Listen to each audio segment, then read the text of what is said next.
Shri M Jayachandran, താങ്കൾ ഒരു മുതിർന്ന മാധ്യമപ്രവർത്തകരാണ്, നിരവധി മാധ്യമ സ്ഥാപനങ്ങളിൽ ജോലി ചെയ്തിട്ടുള്ള ആളാണ്. ഒരു 2 പത്രത്തെ മതത്തിൻ്റെ ചിഹ്നം നൽകി മാറ്റി നിർത്തുന്നു, അതിലെ കണ്ടൻറ്റുകൾ വിമർശിക്കപ്പെടാൻ പറ്റാതാകുന്ന ഒരവസ്ഥയെ ആണ് അദ്ദേഹം ഷാർപ്പായി ചൂണ്ടിക്കാണിച്ചത്. ശ്രീ NN കൃഷ്ണദാസ്, അങ്ങനെ ഉണ്ടോ? അങ്ങനെ പത്രങ്ങൾക്ക് മതം നൽകി മാറ്റി നിർത്തുന്ന രീതി പാലക്കാടൻ തെരഞ്ഞെടുപ്പിൽ എങ്ങനെ വന്നു? UDF അതെങ്ങനെ ഉന്നയിക്കുന്നു? എന്താണ് അതിൻ്റെ ബീജം, അതിൻ്റെ വിത്തെന്താണ്?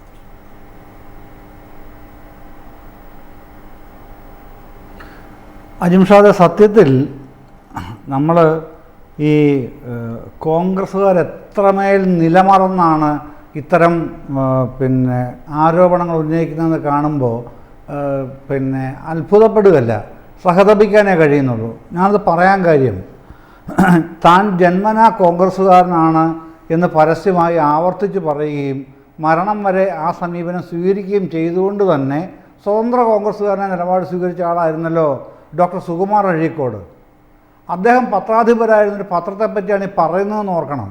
അതിന് പോലും ഈ കോൺഗ്രസ്സുകാർക്ക്, പ്രതിപക്ഷ നേതാവ് അടക്കമുള്ളവർക്ക്, രാഹുൽ മാങ്കൂട്ടത്തിനും ഷാഫി പറമ്പിലിനും അടക്കമുള്ളവർക്ക്, ഇവിടെ ഇരിക്കുന്ന വസന്തനുൾപ്പെടെയുള്ളവർക്ക് യാതൊരു ലജ്ജയുമില്ല എന്നുള്ളത് സഹതാപം മാത്രമേ ഉണർത്തുന്നുള്ളൂ ഇവരെ പറ്റി. അത്തരം ഒരു പത്രത്തിനെ പറ്റിയാണ് പറയുന്നത്. പിന്നെ എന്തുകൊണ്ട് CPM ഈ പത്രങ്ങളിൽ കൊടുത്തു?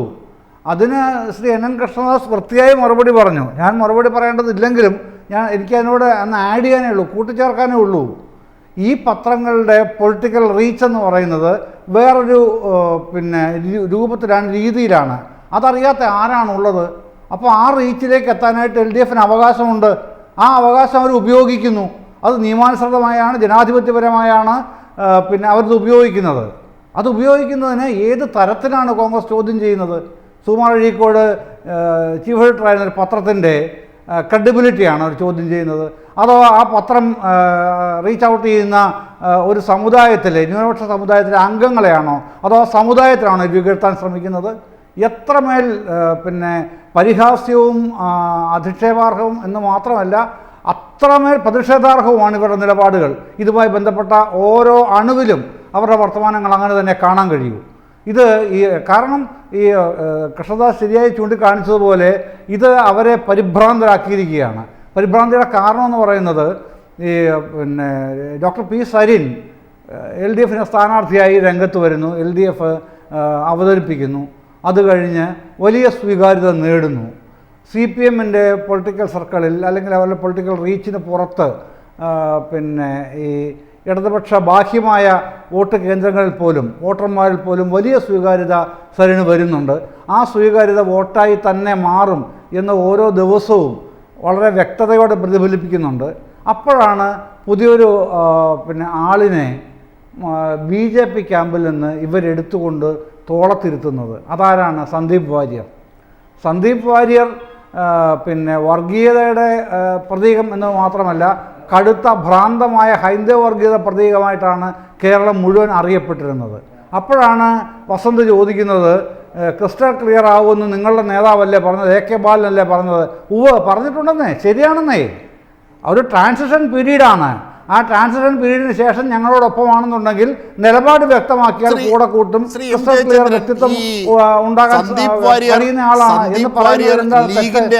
അതല്ല, സന്ദീപ് വാര്യർ ലീഗിൻ്റെ ആസ്ഥാനത്ത് പോകുന്നു, K. സുധാകരനും സതീശനും ഒപ്പം നിന്ന് ഷാൾ അണിയുന്നു. അതിനുശേഷമാണ് സന്ദീപ് വാര്യർ ഇറങ്ങിപ്പറയുന്നത് തൻ്റെ അമ്മയുടെ വാഗ്ദാനപ്രകാരം കുടുംബസ്വത്തിലെ ഒരു ഭാഗം RSSന് നൽകാൻ ഇപ്പോഴും തയ്യാറാണെന്ന്. ആ വാക്കുകൾ സൂചിപ്പിക്കുന്നത് എന്താണ് താങ്കളുടെ നിരീക്ഷണത്തിൽ? വ്യക്തമല്ലേ? നമ്മളതിൻ്റെ അകത്ത് ഒന്നും കൂട്ടിച്ചേർക്കേണ്ടതില്ല അജിംഷാദെ.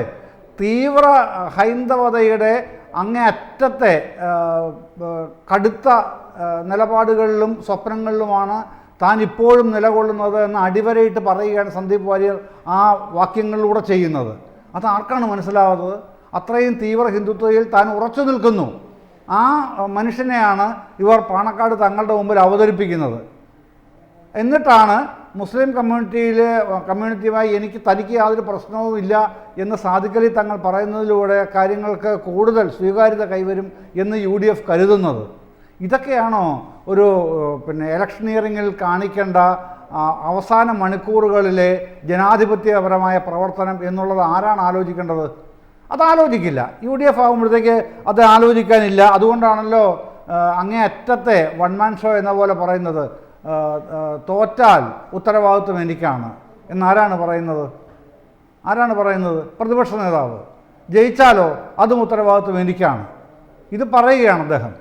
അങ്ങനെ ഒരു കൂട്ടായ്മയിൽ വിശ്വസിക്കുന്ന, ഒരു ജനാധിപത്യത്തിൽ വിശ്വസിക്കുന്ന, ജനാധിപത്യ പ്രക്രിയയിൽ നടക്കുന്ന തെരഞ്ഞെടുപ്പിൽ അത്തരത്തിലൊരു കാര്യം എങ്ങനെയാണ് പറയുക എന്നുള്ളത് പോലും ആരും ചോദിക്കാനില്ല. അങ്ങനെ വരുമ്പോഴാണ് ഇപ്പോൾ തന്നെ 10-ലധികം നേതാക്കൾ അവിടുന്ന് ആ ക്യാമ്പിൽ നിന്ന് തന്നെ കൊഴിഞ്ഞ് പരസ്യമായി രംഗത്ത് വരുന്നത്, സരിൻ ഉൾപ്പെടെയുള്ളവർ. അതൊക്കെ സൃഷ്ടിച്ചിരിക്കുന്ന ഒരു പുതിയ വോട്ടർമാരുടെ ആഭിമുഖ്യമുണ്ട് LDFിനോട്.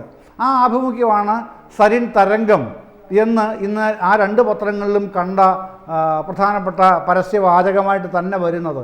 അത് പരസ്യവാചകം മാത്രമല്ല, വോട്ടർമാരുടെ സ്വീകാര്യത കൂടിയാണത് കാണിക്കുന്നതെന്നുള്ളതാണ് ചർച്ച ചെയ്യപ്പെടേണ്ട പ്രശ്നം. അത് ചർച്ച ചെയ്യാം, അത് വേണമെങ്കിൽ ചർച്ച ചെയ്യാവുന്ന വിഷയമാണ്, ചർച്ച ചെയ്യേണ്ട കാര്യവുമാണ്.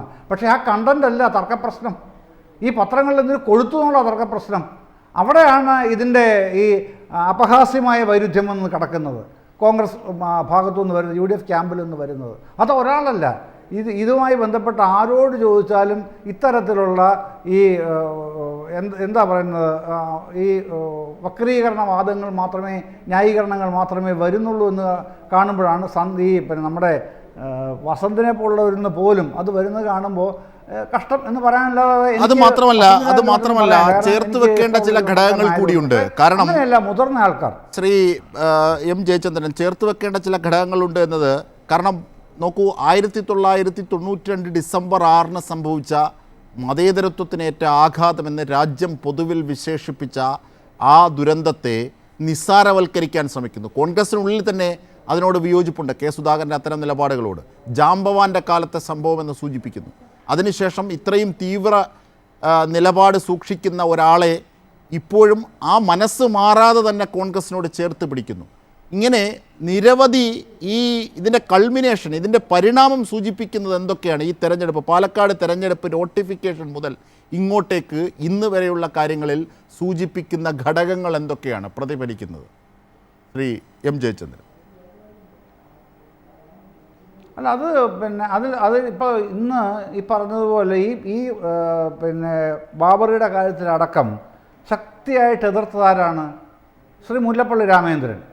മുല്ലപ്പള്ളി രാമചന്ദ്രൻ ആ നിലപാടിനെ അപ്പം തന്നെ ശക്തിയായിട്ട് എതിർത്തല്ലോ അദ്ദേഹം. അങ്ങനെ ജാംബവാൻ്റെ കാലത്ത് നിന്ന് പറയാനേ പാടില്ല, പറ്റില്ല, ഇന്ത്യക്ക് ഏറ്റവും കടുത്ത മുറിവാണത് എന്ന് പറഞ്ഞ മുല്ലപ്പള്ളിയല്ലേ?